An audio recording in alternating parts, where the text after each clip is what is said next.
അപ്പോൾ കടയിൽ നിന്ന് വാങ്ങാൻ കിട്ടുന്ന ബ്രോസ്റ്റ് പൗഡർ ആയിട്ട് നമ്മൾ ബ്രോസ്റ്റ് ഉണ്ടാക്കുന്ന വീഡിയോ ആണ് കാണിക്കാൻ പോകുന്നത്. അപ്പോൾ വീഡിയോ എല്ലാവരും കണ്ടു കേട്ടോ. അതിന് നമ്മൾ ഉപയോഗിക്കുന്ന ബ്രോസ്റ്റ് പൗഡർ ഇതാണ്, മാറ്റീസിൻ്റെ ആണ് ബ്രോസ്റ്റ് പൗഡർ. ഇതിന് 40 രൂപയാണ് വില.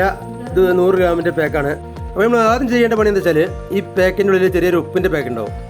ആ പാക്ക് നമുക്ക് ചിക്കൻ വെള്ളത്തിൽ മുങ്ങി കിടക്കാൻ പ്രായത്തിന് വെള്ളം എടുത്തിട്ട് ആ ഉപ്പ് അതിൽ കലക്കിയിട്ട് അതിലൊരു 1/4 മണിക്കൂർ 20 മിനിറ്റ് നേരം അതിൽ വെക്കുക. ചിക്കൻ പീസ് ഉപ്പിലിട്ടൊക്കെ വീഡിയോ എടുത്തിട്ടില്ല കേട്ടോ. അപ്പോൾ നിങ്ങളത് മനസ്സിലാക്കുക. ആദ്യം ഉപ്പുള്ളതിലിട്ടൊക്കെ 1/2 മണിക്കൂർ കഴിഞ്ഞിട്ട് എടുത്തിട്ട് ഇതുപോലെ ബ്രോസ്റ്റ് പൗഡർ ഇട്ട് അതിൽ മുക്കിയെടുക്കുക. എന്നാക്കി എല്ലാ ഭാഗത്തും ഇതിൻ്റെ പൊടി ഒരു കോട്ടിങ് ആവുന്ന പോലത്തിൽ ഒന്ന് കുടഞ്ഞെടുക്കുക. ഓക്കെ, അതുപോലെ അതിനുശേഷം അത്യാവശ്യം കോട്ടിങ് ഓരോ എല്ലാ പീസും എടുത്തിട്ട് നമ്മൾ വേറെ പാത്രത്തിലേക്ക് മാറ്റി വെക്കുക. ഈ സമയം കളയാതെ നമുക്കിത് പൊരിക്കാനുള്ള പരിപാടി നോക്കട്ടോ. അപ്പോൾ ഞാൻ ഇവിടെ ഉപയോഗിച്ചത് ഒരു കുക്കറാണ് കേട്ടോ. അപ്പോൾ അതിൽ നമ്മൾ അതിലേക്ക് വേണ്ട ഓയിൽ ഒഴിക്കുക. ഏകദേശം പീസ് മുങ്ങാനൊക്കെ ഉള്ള പാകത്തിലുള്ളൊരു ഓയിൽ ഒഴിക്കുക. ഞാൻ ഇവിടെ ഏകദേശം 1 ലിറ്റർ ഓയിലാണ് ഒഴിച്ചിട്ടുള്ളത്.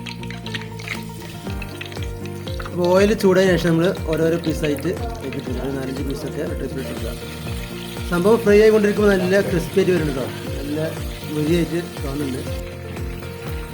ഇതിന് ഫ്രീസർ ചിക്കൻ വേണമെങ്കിൽ അത് ഉപയോഗിക്കാം. അതുപോലെ തന്നെ നമ്മൾ ഫ്രഷ് ചിക്കൻ വേണമെങ്കിൽ അത് ഉപയോഗിക്കാം. ഞാൻ ഇവിടെ ഫ്രഷ് ചിക്കൻ ഉപയോഗിച്ചിട്ടുള്ളത്. ഫ്രീസർ ചിക്കൻ ആകുമ്പോൾ അത് തൊലി അടക്കം നമുക്ക് കിട്ടും. ബ്രോസ്റ്റിന് തൊലിയുള്ളാകുമ്പോൾ ഒന്നുകൂടി ടേസ്റ്റ് കൂടും. അപ്പോൾ അങ്ങനെ ഏകദേശം ഒരു 10 മിനിറ്റൊക്കെ നമ്മൾ കുക്ക് ചെയ്ത് നല്ല ഫ്രൈ ആയിട്ടുണ്ട്. നല്ല ക്രിസ്പി കണ്ടിട്ടാണ് നമ്മൾ ഹോട്ടലിനൊക്കെ വാങ്ങുന്നത്. അതേപോലെ വളരെ ഉഷാറായിട്ട് കേട്ടോ. നമുക്ക് എതിരാറ് ഉഷാറായിട്ട് പിടിച്ചെടുത്തിട്ടുണ്ട്. പിന്നെ പ്രത്യേക ഉറപ്പെടുത്താനുള്ളത്, ഇതിൽ യാതൊരുവിധ മസാലകളും വേറെ ചേർക്കണ്ട കേട്ടോ. മഞ്ഞപ്പൊടിയോ മുളക് പൊടിയോ ഒന്നും ചേർക്കാൻ പാടില്ല. സൂപ്പറായിട്ട് നമ്മുടെ ഹോട്ടലിനൊക്കെ വാങ്ങുന്ന അതേ ക്വാളിറ്റി.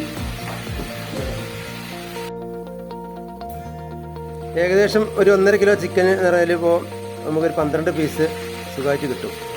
1.5 കിലോ ചിക്കന് ശേഷം നമുക്കൊരു ഹാഫ് ബ്രോസ്റ്റിൻ്റെ റേറ്റ് ആവുള്ളൂ.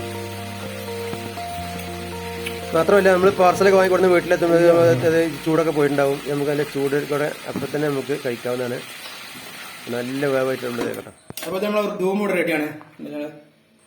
ഇതിനു വേണ്ടി നല്ല തൂമ് നല്ല പെർഫെക്റ്റ് ആയിട്ട് ഉണ്ടാക്കുന്ന വീഡിയോ മുന്നേ ഞാൻ ചെയ്തിട്ടുണ്ട്. നിങ്ങൾക്ക് വീഡിയോ കാണാവുന്നതാണ്. അപ്പോൾ എല്ലാവരും പോലെ ഉണ്ടാക്കി കേട്ടോ. അപ്പോൾ നല്ല വീഡിയോ ആയിട്ട് നമുക്ക് വീണ്ടും കാണാം. Thank you.